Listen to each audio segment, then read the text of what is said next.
Hello mga ka-J-Vlog! Welcome ulit sa panibagong video, and for today's video, another first impression review na naman tayo, and this time may bagong labas na smartphone si Realme, which is a Realme C75X. Maganda kaya ito i-purchase? Tara mga ka-J-Vlog, check natin.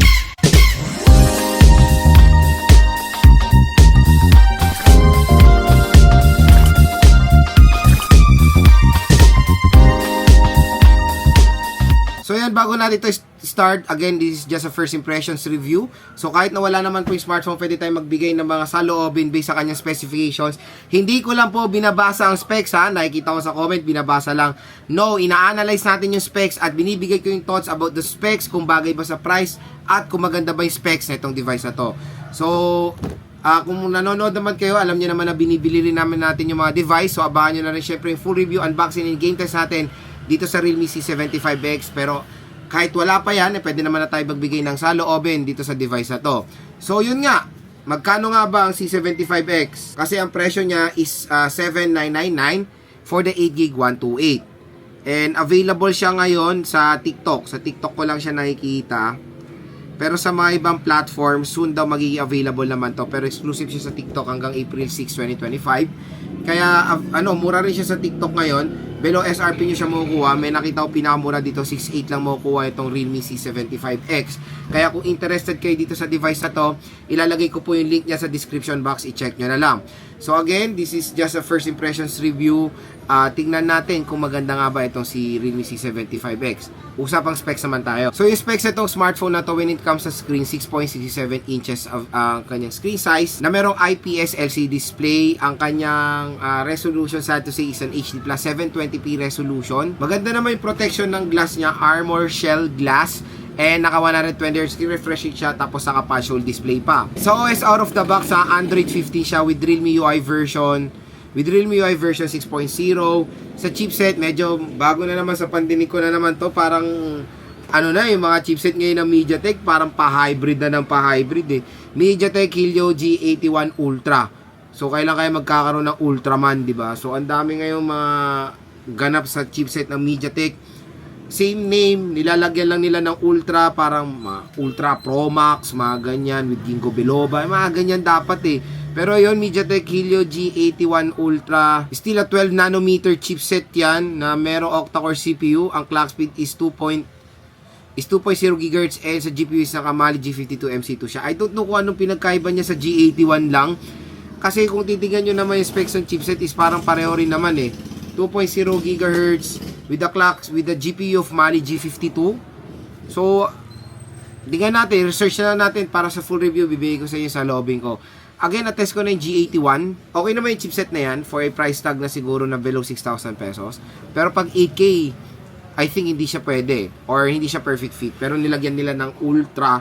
I don't know kung ano ngayon ang pinagkaiba nila. Pero again, isi-share ko yan sa full review ko dito sa Realme C75X. Pero specs wise, when it comes sa kanyang presyo na 8K, I think that chipset is not perfect fit. Meron siyang 8GB RAM and 128GB of internal storage. Dual rear camera system with 50 megapixel main and sad to say a 5 megapixel front facing camera. It is a 4G smartphone lang to, hindi po to 5G. Single speaker siya, pero meron siyang potential to extend your volume beyond 100%. Dalawa biometrics niya, which is face unlock at fingerprint scanner. At yung fingerprint scanner niya ay side mounted.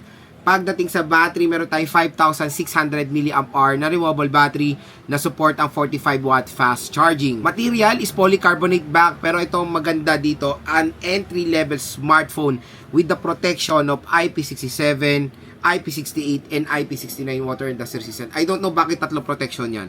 Research pa rin natin kung possible ba tatlo protection na isang smartphone. Kung ba sa IP69, meron ba tayong sa baba lang ba yung 69, sa 68 ba ibang portion, 67 ibang portion. I don't know. Ngayon lang ako nakarinig din ng ganito protection na isang smartphone na iba-iba yung ingress protection. Kasi usually, makikita mo, isa lang naman ang ingress protection ng mga flagship, di ba? IP68 water and dust resistant. That's it. Hindi ko alam kung bakit tatlo protection nito. Baka tulad nga sinabi ko sa inyo, may ibang portion na 67, ibang portion na 69. Ano yun? Parang installment, kumbaga yung mga ingress protection. Again, kahit 67 lang naman ang pinakamababa, still, meron to protection sa tubig. Pwede itong masubmerge sa tubig with certain deep and certain time, na isang napakalaking advantage ng Realme C75X sa mga ibang competitors niya. So yun mga ka-J-Vlog, nalaman nyo na yung price specs and availability ng Realme C75X. Next, dito tayo sa first impression ko dito sa device na to. Number 1 sa display. Usapang display, okay naman yung screen size, to be honest. Malaki naman yung screen size niya. 6.67 inches or almost 6.7 inches. Medyo malungkot na yung part na ano to. HD plus 720p resolution. I think for a price tag na 8K is not perfect fit na yung ganyan talaga. Ang pinaka the best na lang talaga na resolution sa ganitong presyo, even sabihin mo mag-sale to, as long as hindi siya below 5,000 pesos or 6,000 pesos, hindi perfect fit yung HD plus 720p. Pinaka the best talaga sa mga ganitong price tag is Full HD plus 1080p resolution na. So yan yung isang setback ng Realme C67. Realme C75X, yung kanyang resolution, super baba sa kanyang price tag. Although meron siya 120Hz, huge advantage din naman. And naka-punctual at maganda naman yung protection ng glass niya, armor shell protection. So hindi nyo lang siguro bibilin dito sa Realme C75X is yung kanyang specs. Bibilin nyo rin dito yung durability ng device na to. Kaya medyo parang dinivide ng Realme yung specs nito para ma-achieve yung mga gandang durability ng device. Next yung OS, magandang balita na naka Android 15 na to with Realme UI version 6.0. So hindi na kayo maghihintay ng update sa latest OS. So okay na yan. Kasi mga iba pa rin ibang brands bagong labas na offer pa rin ng ng Android 14. So maganda dito, hindi na kayo maghihintay sa latest OS and hopefully ma-update din to sa mga future OS update ng Realme or ng Android. Next yung chipset. So ito nga usapan chipset tayo. Medyo naguguluhan ako sa chipset na ito. MediaTek Helio G81 Ultra. I don't know kung again, hindi ko alam kung anong pinagkaiba niya sa G81, kung same performance lang din. Pero when it comes sa specs na iba, CPU and GPU, clock speed and GPU, tinignan din natin. Mali G52 MC2 and a clock speed of 2.0 GHz is not a perfect fit when it comes sa ganitong price tag again na 8,000 pesos. Sabihin na natin 7,000 pesos, 7 to 8. Yung mga ganyang chipset, siguro mas bagay sa mga below 6,000 pesos eh. Iba kasi nag-level up na when it comes sa chipset nila sa ganitong mga price tag eh. Okay siguro kung G100, G99 Ultra, mga ganyan na ilagay nila. Pero G81 Ultra, for me, sa mga ganyang price tag is 6,000 pesos below. Hindi ko sinasabi mabagal tong chipset na to. Snappy rin naman siya, na-test ko na yung G81. Nakapag-games naman tayo dyan ng mga modern games like MLC, OD, Firelight 84. Nakakapag-games naman tayo dito. Pero ulitin ko, syempre titingnan nyo rin dito yung presyo. Kung bagay ba yung specs niya, again, yung chipset is hindi po bagay sa kanyang price tag. Siguro, tulad ng sinabi ko kanina, ginagawa yun ni Realme na hinahati-hati yung specs para ma-achieve yung merong magandang ingress protection dito sa device na to. So, yun nga, tulad ng sinabi. Next naman, yan na, ingress protection. So, very unique na magkaroon ng ingress protection 67, 68, or 69. Water and dust resistance sa ganitong price tag. Grabe. A entry-level smartphone na ganitong may protection is superb. Kasi, usually, di ba, sa mga flagship na nakikita natin, ingress protection 68. Dito, level up, 69. Pwede ito malublob sa tubig with certain deep and certain time lang. I think ito yung magiging main advantage ng Realme C75X sa mga bibili netong device na to. Again, hindi po mabagal chipset niya. It can handle day-to-day tasks naman at hindi naman po sluggish yung G81 Ultra based sa specs na ni-recommend based sa kinompare kong specs sa G81 kasi na-test ko na yon. RAM at ROM for me is fine.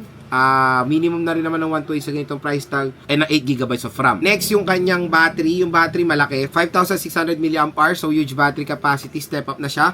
Beyond 5K mAh na at mabilis rin naman yung charging rate na ma-offer niya, 45W fast charger. At ito pala si Realme C75X. Maganda may design niya, very minimalist. At meron siyang polycarbonate back which is plastic yan. Camera, medyo na-disappoint lang ako sa front facing. 5 megapixel lang ma-offer niya which is dapat mas okay nga in a price tag na 8K. Dapat at least 8 megapixel acceptable na. Pero 5, parang bumili ka na ng 3 to 4,000 pesos na ganyang camera quality. Pero again, hindi ko naman sinasabi na pangit literal kasi hindi ko pa naman natatry. Pero for a 5 megapixel camera, mababa na talaga yan. So, 50 megapixel naman ang rear camera niya. Marami magsasabi dyan, yes, hindi naman talaga magbe-base sa camera sa megapixel or sa megapixel. Pero parang OA naman na nabigyan mo na to ng 5 megapixel, di ba? Tapos ganito price tag niya. Hindi siya acceptable talaga kahit anong mangyari. Per price tag na 8,000 pesos, dapat tasa na nila kasi dapat ma-realize nila ang consumers ngayon mahilig mag-selfie. Dapat maganda yung mga photos sila, di ba? So, dapat naman taasan nila. And hindi to dual speakers, pero meron siyang, meron tong feature to go beyond 100% volume. So, for me, mas ipi-prefer ko yung dual steer speakers. Kasi, hindi lang naman tayo magbe-base sa lakas ng sound ng, ng speaker mo. Siyempre, dapat balance yan. Malakas ang speaker mo, maganda rin ang bass. Kung malakas naman ang speaker mo, pangit naman ang bass mo, magtutunog lata yan. Pero, again, hindi pa naman na natin natatry yung Realme C75X, pero nakapag-try na ako ng several smartphone na merong beyond 100% volume, including yung mga ibang Realme brands. Hindi naman sila tunog lata, pero hindi ganun kaganda yung quality nila pag mataas yung volume, tapos hindi maganda yung bass kasi isa nga lang yung speaker. So, yun mga ka-J-Vlog, yung ating first impression so far dito sa Realme C75X. Kung tatanungin niyo ako, sulit ba siya? To be honest, medyo 50-50 ako sa device na to. When it comes sa opinion ko, maganda siya in a way pag durability talaga ang bibili nyo sa isang device. Wala kayong pake sa ibang specs ng device, kumbaga. Pero again, tulad na sinasabi ko sa ibang review ko, pag bibili kayo ng device, kailangan talaga balance ang pagbili nyo. Perfect yung price, maganda yung RAM at ROM, maganda yung specs, at syempre, kumbaga, overall OS is okay or very stable. Bibili nga kayo ng isang durable na smartphone, kung sa loob naman magiging hassle, di ba? Talagang babato nyo. Pero yung G81 hindi naman po totally mabagal na chipset yan. Hindi lang po talaga bago yung chipset niya sa presyo niya. Pero naman kayo dito, makakapag-test naman kayo dito ng day to day. Nakakapaglaro pa nga tayo sa G81 Kaya expect nyo dito sa G81 Ultra sa Realme C75X, makakapaglaro rin naman tayo dito sa device na to. Okay naman yung mga ibang specs niya, medyo kulang lang talaga, at yun nga tulad ng sinabi ko, baka binalance sila yung cost niyan para ma-achieve yung mga taas na ingress protection sa entry level segment. So yun, kung naghanap kayo ng isang napaka-durable na device, I think pwede tong Realme C75X sa mga riders natin. Pwede to mabasa kahit na wala na tong protection na plastic. At meron nga tong protection din. I think meron din siya meron din siyang military grade na shock resistant, kaya okay na okay siya sa mga outdoor goers or yun nga, yung mga riders natin. So yun, kung interested kayo dito sa Realme C75X, mas mura nga siya sa TikTok below SRP. Pero again, baka sa mga ibang online platforms makuha pa natin to ng mas mura. I-click nyo na lang po yung link niya sa description box kung available na yung link niya sa mga ibang platforms.